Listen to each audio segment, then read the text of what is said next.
Channel 5 News is kicking off our month-long Heart of the Valley effort focusing on diabetes awareness today.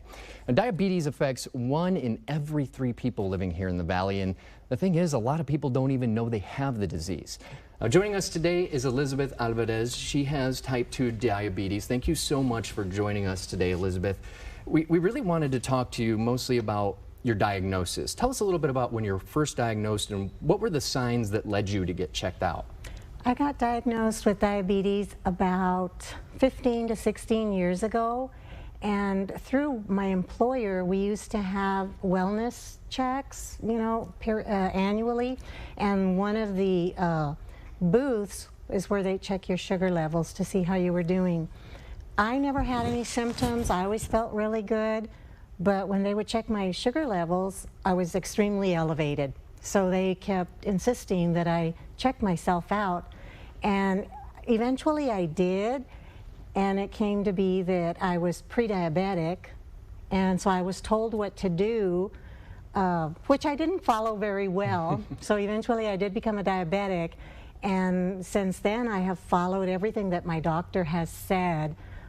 I had a family history of diabetes, and so I guess it was a probability that I was going to develop that myself. One of the things you had mentioned just now was that there were really no signs for you. There were no symptoms.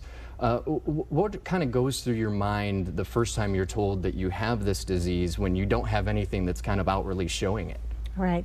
It makes you think, like, do I really? Because I wasn't thirsty, I wasn't having to use the bathroom frequently, I wasn't losing weight. So I had some doubts, but every time I get my blood levels, sugar levels checked, it was really elevated. So it can happen to anybody. Exactly. So that's another reason why it's so important to get checked out. Now, one of the things you had mentioned is that you had learned kind of at the beginning that you were pre-diabetic, didn't necessarily follow the advice of your doctor or your physician. How important is that for folks to do, and what kind of things are you doing today to kind of manage your diagnosis? It's really important to pay attention to what's happening with your body and when things that you're being told, and to take those measures that are being recommended by your doctor, such as the proper nutrition and the physical activity that you engage in. And so if I could go back, that's what I would do, is I would really look into my meal planning and the type of foods I was eating, and I would have become much more physical. Right now, that's everything that I do. I look at what I'm eating.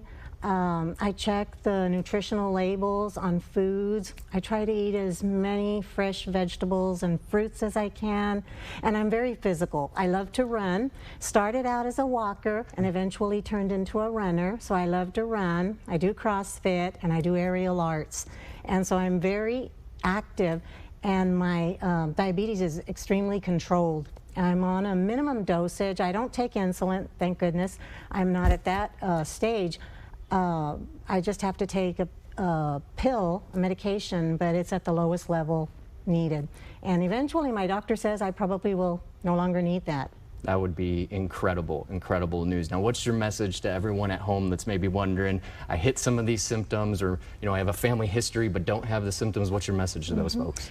Check with your doctor. Make sure that you check your sugar levels, watch what you're eating, incorporate whatever type of physical activity it is that you might enjoy. You don't have to be a runner, you can be a walker, you can dance, you can swim, you can bicycle, there's a multitude.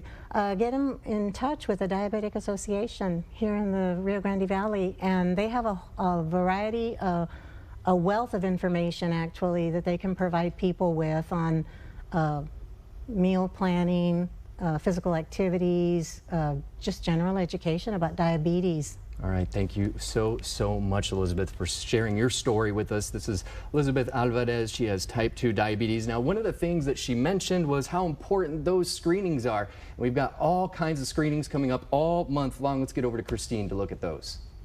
Rudy, and as part of our Heart of the Valley effort, we are teaming up with HEB and South Texas Health System to offer free glucose screenings for the entire month of April. You can scan the QR code on your screen for a list of locations, dates, and times. HEB will offer the screenings on Tuesday, Wednesday, Thursday, and 2 Saturdays.